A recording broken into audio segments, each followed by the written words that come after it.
Good morning friends, আবারও আমার digital পাঠশালায় স্বাগত জানিয়ে শুরু করছি 20 আগস্টের কারেন্ট অ্যাফেয়ার্স।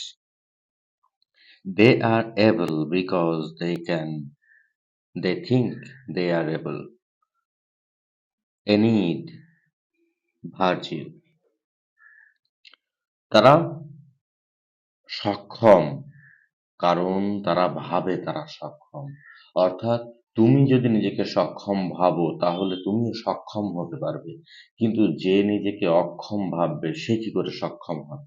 তাই সুতরাং প্রতিনিয়ত আমাদের ভাবতে হবে যে yes we can, yes I can, yes I am able. তারপরেই কিন্তু তুমি এবল হতে পারবে, তাই দ্য নট। ওকে, তো শুরু করছি আজকের গুরুত্বপূর্ণ যে সমস্ত ঘটনাগুলো আছে।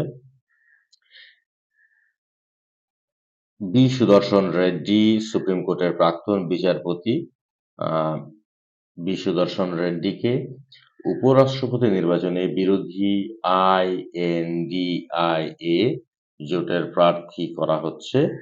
কংগ্রেস সভাপতি মল্লিকার্জুন খার্গে গতকাল নতুন দিল্লিতে এক সাংবাদিক সম্মেলনে তার নাম ঘোষণা করেন। শ্রী খার্গে এও বলেন, সব বিরোধী দলই সহমত হয়েছে যে আদর্শগত কারণে এই উপরাষ্ট্রপতি নির্বাচনে তারা প্রার্থী দিচ্ছেন।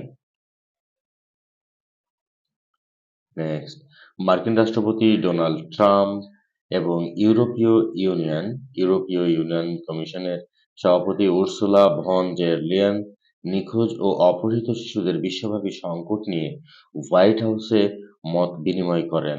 ইউক্রেনের যুদ্ধে শিশুদের মর্মন্তুদ পরিস্থিতি নিয়ে তারা বিস্তারিত আলোচনা করেছেন। ইউক্রেনের শিশুদের রাশিয়ায় বলপ্রয়োগ করে নির্বাসনের বিষয়টি নিয়েও তাদের আলোচনায় উঠে আসে।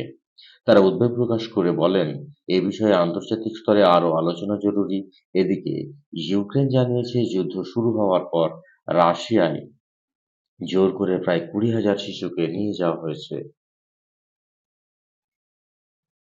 কাতার ও মিশরের মধ্যস্থতায় হামাস গাজায় যুদ্ধবিরতির প্রস্তাব গ্রহণ করেছে। এক বিবৃতিতে হামাস জানিয়েছে যে তারা রবিবার যুদ্ধবিরতির এই প্রস্তাবে সম্মত হয়েছে।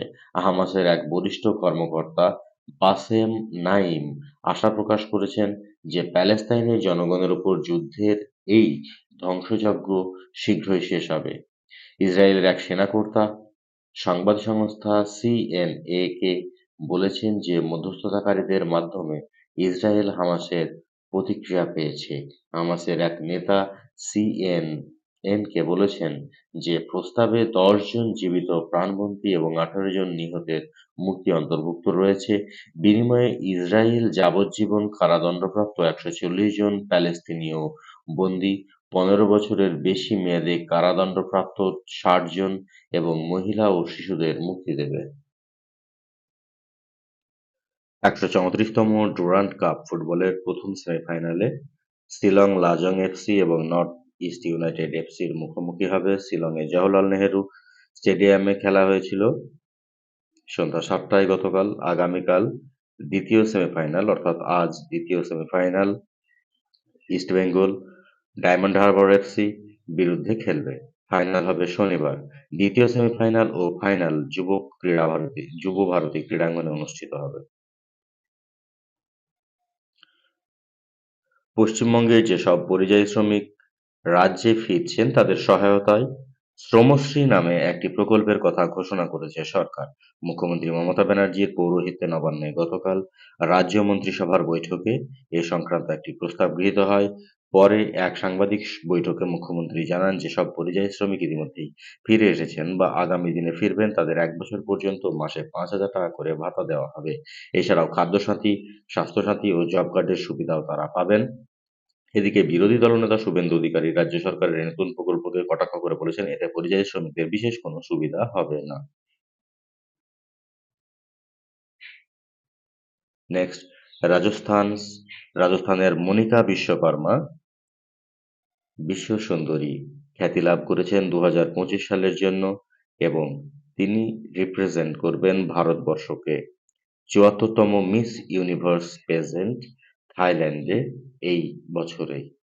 রাজস্থানের মনিকা বিশ্বকর্মা।